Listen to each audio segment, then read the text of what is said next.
The day I chose Alice was the day my mother stopped calling me her daughter. I didn't expect it to happen quite like that, in the middle of our family's marble-floored foyer, with the crystal chandelier casting judgmental shadows across her face.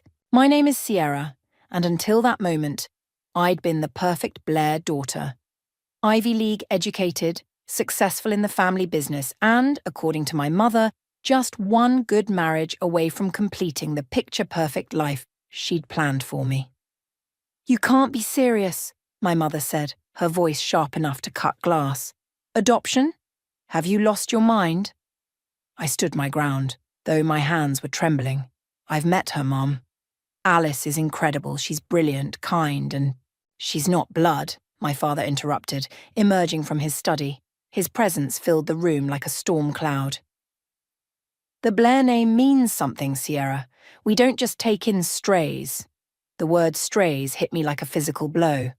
I'd seen Alice's file 3 months ago, a 12-year-old girl who'd lost her parents in a car accident. The moment I met her, something clicked. She had this way of looking at the world that made everything seem possible. "Dad, if you'd just meet her." "This discussion is over," he said, turning back toward his study. "Either come to your senses or—" "Or what?" I challenged, my voice stronger than I felt. "You'll cut me off? Disinherit me? Go ahead." My mother gasped. My sister Natalie, who'd been hovering in the doorway, stepped forward. "Sierra, please, think about what you're doing." "I have thought about it. For months. Alice needs a family and I—" "We are your family!" My mother's voice cracked. "Everything we've built, everything we've worked for. You'd throw it all away for some what, Mom? Some orphan?" I pulled out my phone and showed them Alice's picture. "Look at her. Really look at her." But they wouldn't. My mother turned away and my father's study door slammed shut. Natalie reached for my arm. "Give them time. Maybe if you wait—" "I can't wait. The adoption hearing is next week." I took a deep breath. "I'm not asking for permission. I'm telling you I'm becoming a mother." "Then you're no daughter of mine." My mother's words fell like ice. "Get out." I'd prepared myself for resistance, but this felt like someone had reached into my chest and squeezed. "Mom, out!" I walked to the door, my heels clicking against the marble floor. Each step echoed with finality. At the threshold, I turned back one last time. "You know what's funny? Alice asked me yesterday what her new grandparents would be like. She was so excited to meet you." My mother's face twitched, but she held her ground. Natalie looked between us, tears in her eyes. "Nat," I said softly, "you're welcome to meet your niece any time." The drive home was a blur. I pulled into my driveway and sat there, watching the sunset paint the sky in shades of orange and pink. My phone buzzed, a text from the adoption agency confirming tomorrow's pre-placement visit. I opened my gallery and found the video from last week. Alice sat cross-legged on the floor of the group home, explaining her science project to me. Her eyes lit up as she described how she'd built a small wind turbine from recycled materials. "And see, Sierra," she'd said, pointing to the tiny blades spinning in front of a fan. "It actually works. Do you think when I come home we could build a bigger one?" "When I come home. Not if. When." I wiped my eyes and typed a quick response to the agency. "Looking forward to tomorrow's visit. Everything's ready." Because it was. The guest room had been transformed into a space for a 12-year-old girl who loved science and art.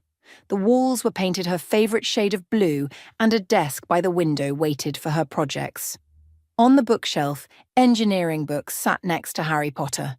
My phone buzzed again. "Natalie, they'll come around. They have to. But Sierra, are you sure about this?" I thought about Alice's smile, about the way she'd hugged me goodbye last week, about how she'd whispered, "See you soon, Mom," when she thought I couldn't hear. "More sure than I've ever been about anything," I texted back. Tomorrow I'd sign the papers that would make me Alice's mother. My parents might have written me out of their story, but Alice and I? We were about to write our own. And somehow, watching the last rays of sunlight fade from the sky, I knew that would be enough. More than enough. It would be everything. Mom, I think I solved it. Alice burst into my home office, waving a notebook filled with calculations. 3 years had passed since the adoption, and my 15-year-old daughter had grown into a force of nature. I pushed away from my laptop, grateful for the interruption from quarterly reports. Solved what, sweetie? The solar panel efficiency problem I've been working on. Look! She spread her notes across my desk, pointing excitedly at diagrams. If we adjust the angle and add this coating I developed... The doorbell interrupted her explanation. Through the window, I spotted Natalie's car in the driveway. Alice's face fell slightly. Is that Aunt Natalie again? Why don't you head upstairs and finish your homework? I'll handle this. She gathered her notes, hesitating at the door. Tell her I said hi. I guess. These surprise visits from Natalie had become more frequent lately. I opened the front door to find my sister clutching her designer purse like a shield. Mom's sick, she blurted out before I could speak. My heart skipped. How sick? Nothing serious, just the flu. But she's been asking about Alice. Natalie stepped inside, her heels clicking on the hardwood floor. She saw the article about Alice winning the state science fair. They have Google Alerts set up for us now. I couldn't keep the bitterness from my voice. Sierra, please. They're trying in their way. Natalie sank onto the couch. Dad's business is struggling, the market's changing, and he's... Well, you know how he is about change. I did know. The man who refused to modernize his email system was probably having a hell of a time adapting to current market demands. What do they want, Nat? Because if they're expecting me to come crawling back... No, nothing like that. Just... maybe bring Alice to Sunday dinner? Let them meet her properly? I laughed, but it wasn't a happy sound. After 3 years of pretending she doesn't exist, after missing every birthday, every achievement, people can change, Natalie insisted. Quinton's been talking to Dad, trying to... Mom, is everything okay? Alice stood at the top of the stairs, concern etched on her face. Natalie turned, and I saw her eyes widen. The gangly 12-year-old in the adoption photos had grown into a poised teenager with bright eyes and her father's old lab coat that I'd gotten her for Christmas. Alice, Wow, you've grown so much. That tends to happen in 3 years, Alice replied coolly, descending the stairs. I heard you mention Sunday dinner. Don't worry about us, we have plans. We do, I asked. Yeah, remember, Lane's coming over to help me with the prototype. And you promised to make your famous lasagna. I hadn't promised any such thing, but I played along. Right, of course. Natalie's face fell. Another time, maybe. Alice reached the bottom of the stairs and stood beside me. You know what's funny? I used to dream about having grandparents who'd be proud of me. Now, I'm kind of glad they stayed away. Because Mom, she squeezed my hand. She's been enough. More than enough. Natalie's eyes filled with tears. Alice, they made mistakes, but... Mistakes? Alice's voice sharpened. Is that what we're calling it? They threw their daughter out for choosing to love someone who needed love. That's not a mistake, that's a choice. Alice, I whispered, squeezing her hand back. No, Mom, they need to hear this. She turned back to Natalie. Tell them I'm not interested in their guilt or their late attempts at connection. Tell them I'm too busy revolutionizing solar energy efficiency and making my mom proud. Natalie stood, clutching her purse tighter. I'll tell them you're both doing well. After she left, I pulled Alice into a hug. You didn't have to do that. Yes, I did. She pulled back, her eyes fierce. Nobody gets to hurt you anymore, not even them. Especially not them. When did you get so protective? Learned from the best. She grinned suddenly. But you do actually have to make lasagna now. Lane really is coming over to help with the prototype. I laughed, feeling lighter than I had in weeks. Deal. But first, show me these calculations you were excited about. As Alice launched into her explanation, my phone buzzed with a text from Natalie. Dad's company lost another major contract. He's desperate but won't admit it. Please think about Sunday dinner. I turned my phone face down and focused on my daughter's animated description of solar panel coefficients. Let them worry about their precious family business. Alice and I had built something far more valuable. A family based on choice, not obligation. But as I watched her sketch diagrams in the air, a small part of me wondered if karma wasn't already setting its wheels in motion. After all, the brilliant young scientist they'd rejected might just hold the key to saving everything they held dear. "They're filing for bankruptcy protection," Quinton said over coffee. My brother-in-law had suggested meeting at a quiet cafe across town, away from prying eyes. "Your father's too proud to admit it publicly, but the company's bleeding money." I stirred my latte, watching the foam swirl. "How bad?" "Bad enough that they're selling the summer house, the one in Martha's Vineyard." That hit hard. I'd spent every summer there until the estrangement. Dad would rather sell his kidney than that house. "Times change," Quinton leaned forward. "Look, I know you don't owe them anything, but you understand modern business better than anyone in the family. If you could just—" "Mom," Alice's voice cut through the cafe's quiet buzz. She stood at our table, still in her lab coat from her university internship, Lane hovering uncertainly behind her. "Uncle Quinton."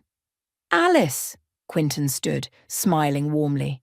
"I haven't seen you since—" "Since never," she finished coldly. "Because you never visited either." Lane stepped forward, placing a protective hand on Alice's shoulder. "We can come back later." "No, stay." I gestured to the empty chairs. Quinton was just leaving. "Actually," Alice said, sliding into a seat, "maybe he should hear this."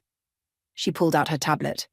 "Lane and I just came from the lab. We've perfected the solar coating." My heart skipped.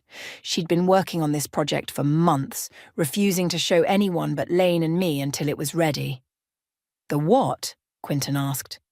"A nanotech coating that increases solar panel efficiency by 40%, Lane explained, his eyes bright with excitement. "It's revolutionary." Alice pulled up graphs and charts. "We've run all the tests. It works. And the manufacturing cost is minimal compared to the energy output increase." I watched Quinton's face as understanding dawned. This could save millions in energy costs for large-scale operations. Like, say, a manufacturing company struggling to keep up with rising energy costs. Alice's smile was sharp. "One that still uses outdated power systems in all its facilities." Quinton stared at her. "You know about the company's problems." "I know everything." Alice swiped through more documents. "I've been monitoring the situation. Did you really think Mum wouldn't keep tabs on her father's life's work?" I reached for her hand under the table, squeezing gently. "Alice, we're presenting this at the Clean Energy Summit next month," she continued. "Every major company in the industry will be there, including your biggest competitors." Quinton's coffee sat forgotten. "Alice, if you're suggesting what I think—" "I'm not suggesting anything." She stood, gathering her things. "I'm just letting you know that solutions exist. Whether pride allows certain people to see them, well, that's not my problem." Lane helped her with her coat, trying to hide a smile. "We should head back to the lab, Alice. The final testing sequence." "Right," she kissed my cheek. "Don't work too late, Mom. Movie night, remember?" After they left, Quinton let out a long breath. "She's brilliant." "Yes, she is." "And she did this for you, to prove them wrong." I shook my head. "No, she did this because she's passionate about sustainable energy. The fact that it might help the family business, that's just karma. They should know about this. Then tell them." I stood, gathering my purse. "Tell them their granddaughter, the one they rejected, might hold the key to saving everything. Tell them she did it without their name, their money, or their approval." "Sierra, movie night with my daughter, remember?" I headed for the door, then paused. "Oh, and Quinton, the summer house? Tell them not to sell it yet. Something tells me they might need liquid assets for technology upgrades soon." That evening, curled up on the couch with Alice watching her favorite sci-fi movie, I finally asked the question that had been burning in my mind. "How long have you been working on this specifically for the company?" She paused the movie, turning to face me. "Since Aunt Natalie's visit 3 months ago, Lane helped me research their energy consumption patterns. Did you know they spend 4 times the industry average on power?" Your grandfather isn't big on efficiency. Well, he's going to have to be. Her expression softened. I didn't do it for them, Mom. I did it because it's good technology that could help a lot of companies. But if they want it, they'll have to come to you. Exactly. She grinned suddenly. Want to be my +1 at the summit presentation? Wouldn't miss it for the world. I pulled her close, remembering the 12-year-old who built tiny wind turbines. You know I'm proud of you, right? Not because of this, but because of who you are. I know, Mom. She unpaused the movie. Now shush. This is the best part. But as the sci-fi drama unfolded on screen, I couldn't help thinking about another drama about to unfold. One where pride would face off against necessity, and where karma might finally come full circle. The family estate looked exactly the same, right down to the pretentious lion door knockers. I hadn't planned to return here, but Natalie's frantic call had left little choice. Family emergency meeting, she'd said.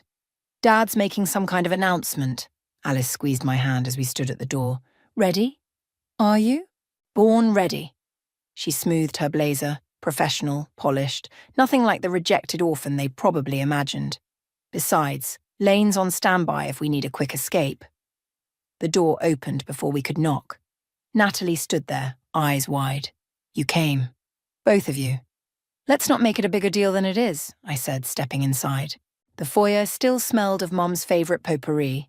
Family portraits lined the walls, a timeline of our lives, stopping abruptly 3 years ago. Alice studied them with clinical interest. Interesting gap in the family history, she murmured. Voices drifted from the living room. I recognized Dad's agitated tone, Mom's attempts to soothe him, and other voices. Board members, probably. Sierra. Mom stood in the doorway, looking older than I remembered. Her eyes fixed on Alice. And Alice. Mrs. Blair, Alice replied coolly. Lovely home. The chandelier's gorgeous. Austrian crystal, right? Though the energy consumption must be astronomical. Mom flinched. Please come in. Your father's about to start. The living room fell silent as we entered.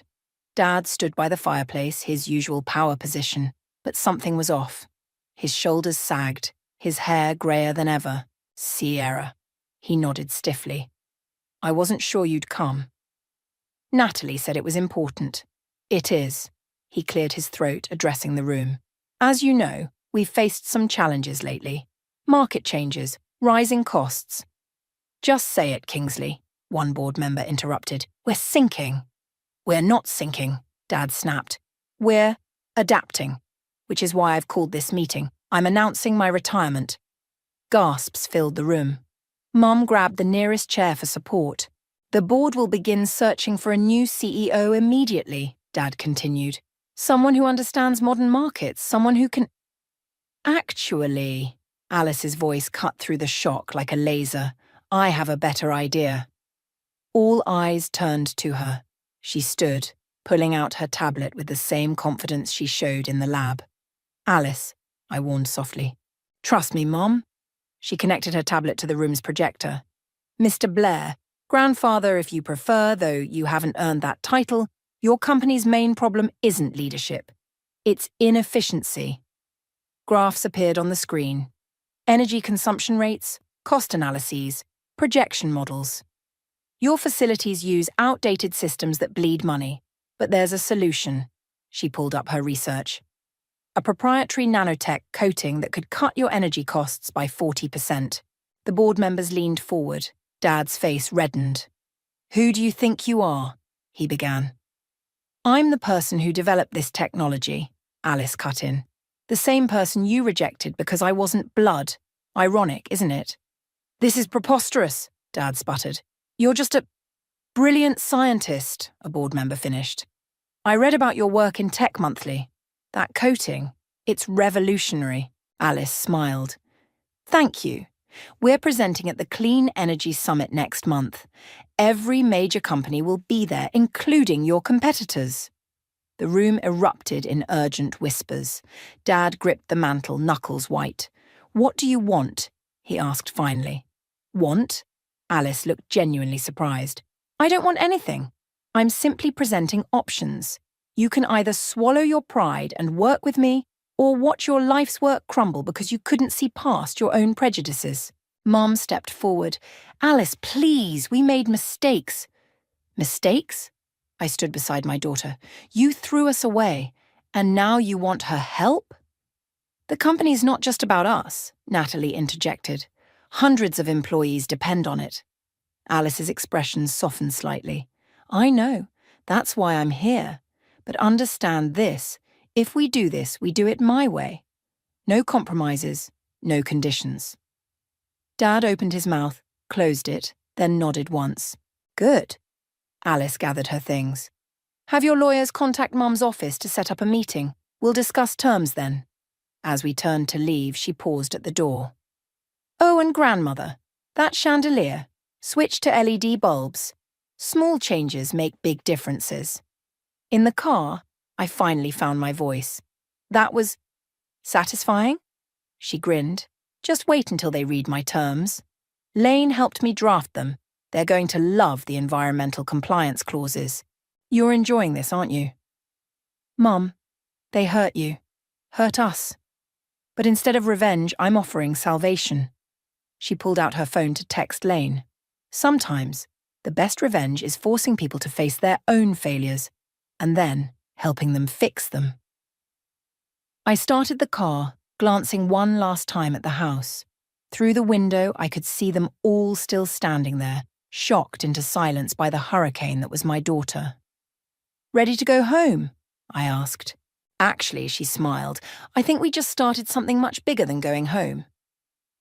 The conference room felt like a pressure cooker.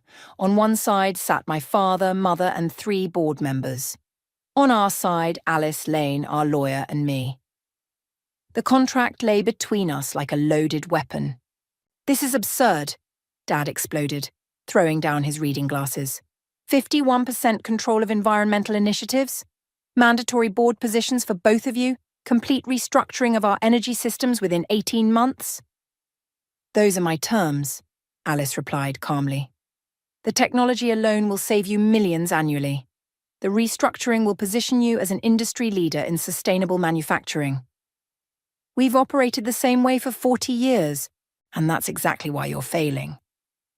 Alice pulled up projections on the wall screen. Your energy costs are crippling you. Your competitors are going green while you're burning money on outdated systems. Lane stepped in, his voice steady.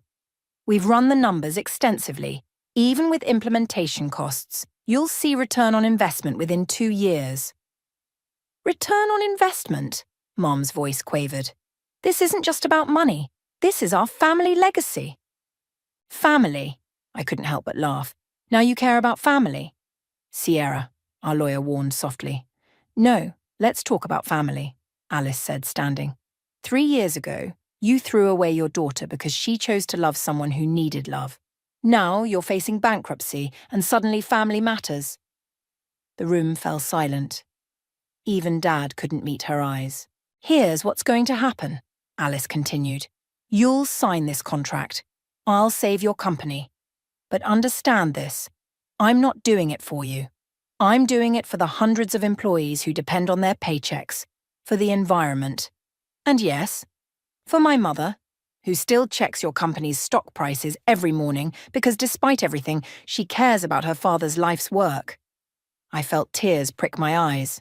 Dad looked at me sharply. You still follow the company? Every day, I admitted.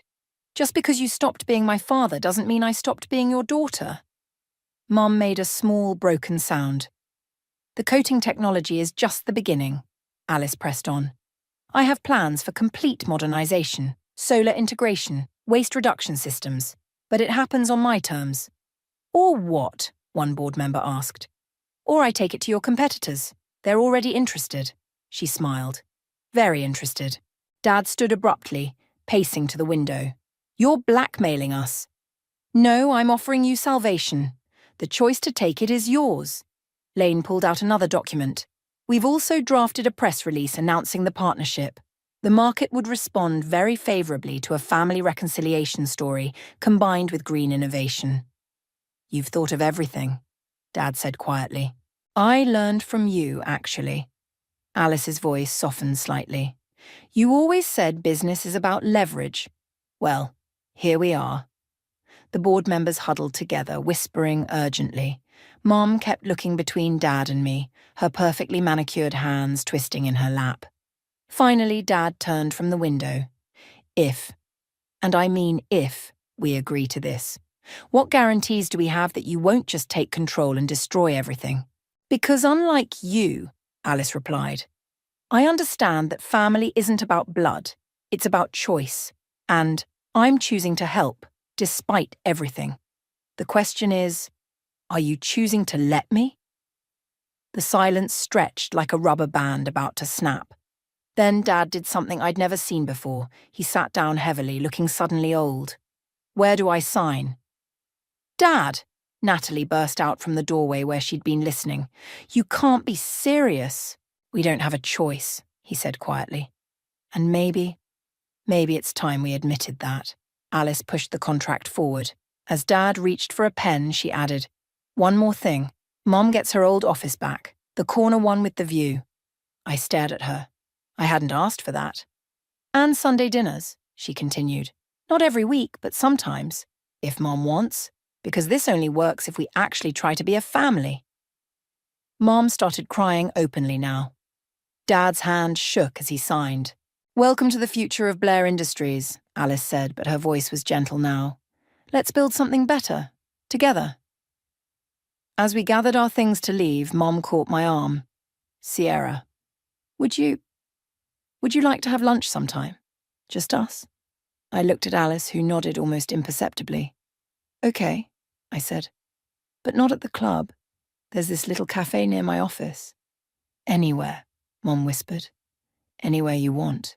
Outside, Lane hugged Alice tightly. You were amazing in there. Thanks for having my back. She turned to me. Mom, you okay? I pulled her close, breathing in the familiar scent of her shampoo mixed with lab chemicals. You didn't have to add that part about Sunday dinners. Yes, I did. She pulled back, eyes bright.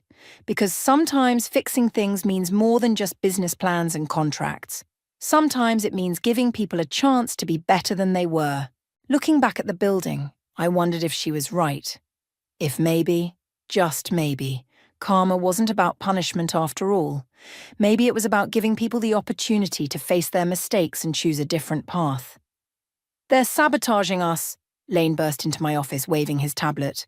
The old guard in production is deliberately slowing down implementation. I looked up from my computer where I'd been reviewing the first phase of Alice's modernization plan. What do you mean? They're losing equipment orders, scheduling installation crews for the wrong dates, claiming system incompatibilities that don't exist. He pulled up a spreadsheet. We're 3 weeks behind schedule. Dad's people, I muttered. Of course they're resistant. My office door opened again, and Alice stormed in, her lab coat fluttering. Did you see the memo? They're trying to modify my coating formula without consulting me. What? I grabbed my phone to call Dad, but it already showed 3 missed calls from Natalie. Sierra, she said when I called back. It's bad. Dad's old VP of operations is rallying people against the changes. They're saying Alice is too young, too inexperienced. Too much of an outsider, I finished bitterly. You need to come to the main facility. Now.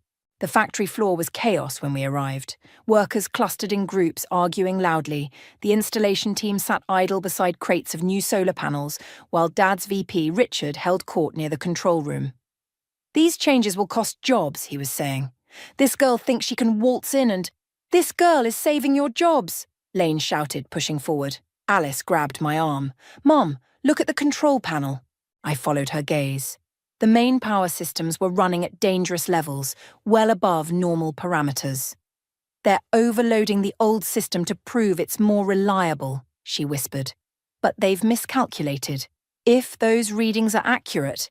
A loud pop echoed through the facility, followed by cascading sparks from the main electrical panel. Emergency lights flashed as the backup system engaged.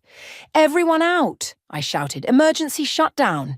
Workers scattered as smoke began pouring from the control room. Alice sprinted toward it, Lane close behind. Alice, no! I tried to grab her, but she was already punching numbers into the backup terminal. The main system's going to blow if we don't redirect power now. Her fingers flew over the keyboard. Lane, cut power to sectors 3 through 7. On it! I grabbed a fire extinguisher as more sparks flew. Through the chaos, I saw Dad and Mum rushing in, faces pale. What happened? Dad demanded. Your people happened, I shot back. They overloaded the system trying to prove Alice wrong. Another explosion rocked the facility. Alice's voice cut through the noise. Got it! Lane, now! The emergency lights flickered, then stabilized.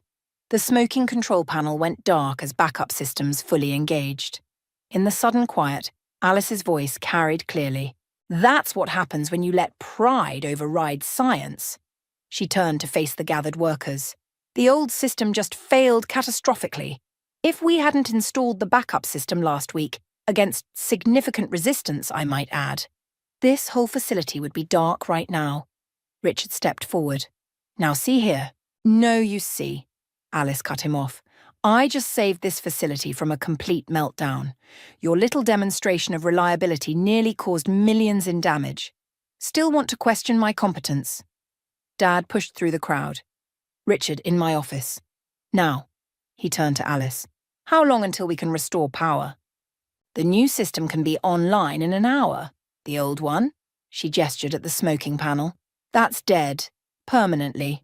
Guess you'll have to use my inexperienced solution after all. Workers began drifting back to their stations, many nodding respectfully to Alice. Lane started directing the installation team to begin work on the remaining sectors. Mum touched my arm. She really does know what she's doing, doesn't she? She always has. I watched Alice confidently giving instructions to the maintenance crew. Maybe now they'll actually listen to her. Sierra, Dad called from across the floor, I need your help with the incident report. And Alice's, of course. It wasn't quite an apology, but his face showed something I'd rarely seen before. Respect.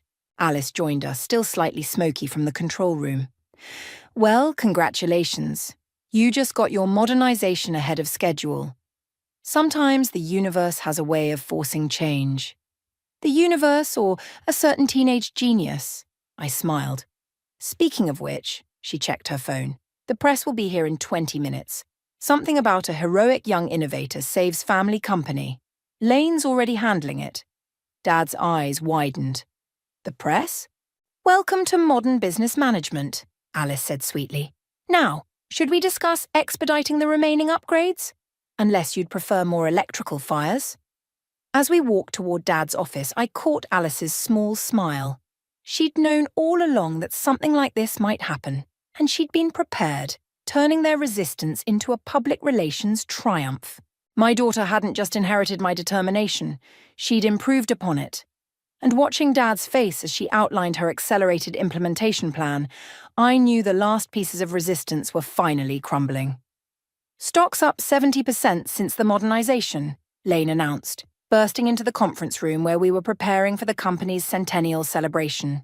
The press is calling us the Green Manufacturing Revolution. Alice barely looked up from her tablet. Did they mention the employee wellness programs too?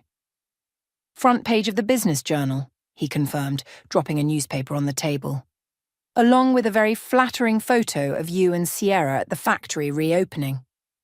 6 months had transformed the company.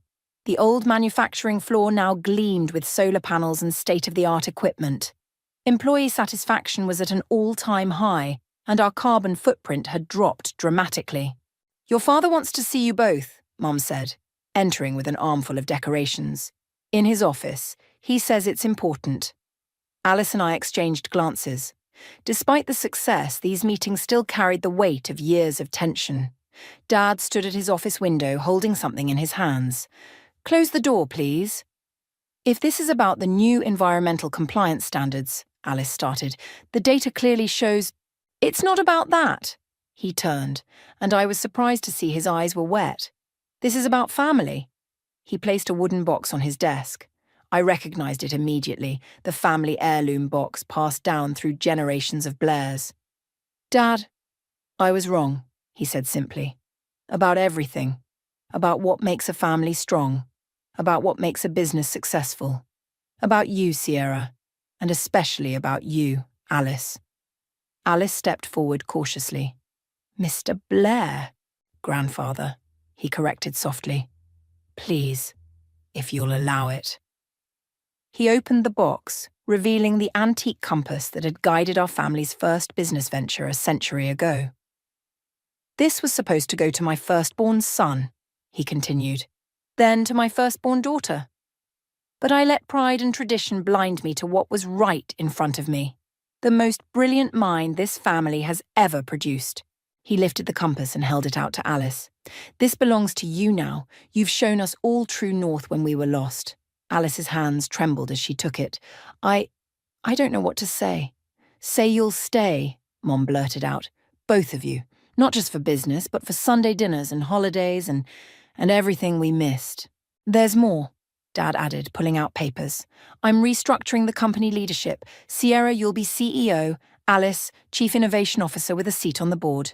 If you want it. I felt tears threatening. Dad, let me finish. He took a deep breath. And I want to announce it at tonight's celebration, in front of everyone. Let them all see that this company's future isn't about blood, it's about vision. Your vision, Alice. Alice studied the compass, then looked up with that determined expression I knew so well. On one condition. Name it. The summer house? The one you almost sold? Turn it into a science camp for foster kids. Give other children the chances I got. Mom gasped softly. Dad's face worked with emotion. Already done, he said. The paperwork was filed last week. We're calling it the Alice Wilson Science Academy for Young Innovators. Alice launched herself into his arms, surprising everyone, especially Dad. After a moment's shock, he hugged her back fiercely. I'm so sorry, he whispered.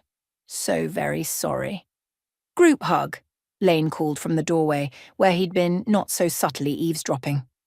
Mom laughed through her tears and joined us. Later, as workers set up for the celebration, Alice and I stood on the factory floor, watching the sunset stream through the solar panels she'd designed. You planned this all along, didn't you? I asked. From the moment you saw the company was in trouble? She smiled, turning the compass over in her hands. Not all of it. The science camp was a surprise, but the rest? Let's just say I learned from the best about playing the long game. From me. From all of you. Grandfather's strategic thinking, grandmother's attention to detail, your determination. She paused. But mostly from you, Mom. You taught me that sometimes the greatest revenge is showing people a better way, and then helping them take it. The celebration hall was filling up. Through the windows we could see Dad practicing his speech, Mom fussing with his tie. Ready to be officially announced as the future of the family business? I asked. Alice tucked the compass into her pocket and straightened her blazer. Actually, I think we already are the present. The future is what we make next. And what's that? She grinned, that brilliant, unstoppable grin that had first captured my heart in a group home years ago. Well, Lane and I have been working on this new renewable energy concept as we walk toward our family, our whole, healing, imperfect family. I realized Alice was right. The best revenge wasn't about destroying the old, but about building something new and better from its foundations, and we were just getting started. And now, Dad announced to the packed auditorium at the Alice Wilson Science Academy, I'd like to introduce our first graduating class of young innovators. I watched from the side stage as 20 teenagers, all from foster homes, stood to thunderous applause. Each wore a lab coat with their name embroidered alongside the Academy logo, a compass pointing true north. Alice squeezed my hand. They did it, Mom. Every single one got full scholarships. Of course they did, Lane said, adjusting his camera. They had you as a mentor. The summer house had transformed beautifully into a state-of-the-art campus. Solar panels glinted on every roof, and the old tennis courts were now testing grounds for renewable energy projects. Dad continued his speech, his voice strong despite recent health challenges. When my granddaughter first proposed this academy, I didn't understand. Now watching these brilliant young minds flourish, I realized she saw something I couldn't, that potential knows no bloodlines. Mom dabbed at her eyes in the front row, sitting next to Natalie and Quinton. The family weekly dinners had become a tradition again, but different now, filled with lively debates about innovation and sustainability rather than rigid formality. And speaking of potential, Dad said, I'd like to share some news. Our company's Green Manufacturing Initiative, led by Alice, has just been awarded the Global Innovation Prize. But more importantly, he paused, looking directly at Alice. The patent royalties from her technologies will fund similar academies across the country. This was news to me. I turned to Alice, who was trying not to smile. Surprise, she whispered. Karma works better when it keeps giving. The ceremony concluded with each student presenting their final projects. I watched Alice move among them, offering encouragement and adjustments, every bit the mentor she never had. Ms. Wilson, one student, Maria, approached nervously. I wanted to thank you, not just for the scholarship, but for showing us that family isn't about where you come from. It's about where you choose to go, Alice finished, hugging her, and who you choose to become. Later, as the celebration wound down, we gathered in what used to be the summer house's formal dining room, now a cozy common area. Dad sat in his favourite armchair, the old family photos on the walls now mixed with pictures of academy students and their achievements. I've been thinking, he said, watching Alice help students pack up their projects, about what really makes a legacy. And, I prompted, I spent years worried about preserving the family name, but look at what she's built. Not just a successful business, but a way to lift others up. That's a true legacy. Mom joined us, carrying coffee. Remember when you said we don't take in strays? Dad winced. I was an old fool. Was? Alice teased, joining us. The board meeting last week suggests present tense? Hey now, he chuckled. I only argued against the flying solar drones because they seemed excessive. They're not flying solar drones, they're autonomous atmospheric monitoring platforms. Lane corrected, earning laughs from everyone. Natalie raised her coffee cup. To the next generation of innovators and the woman who showed us all a better way. No, Alice said firmly. To family. The one we're born with and the one we choose to build.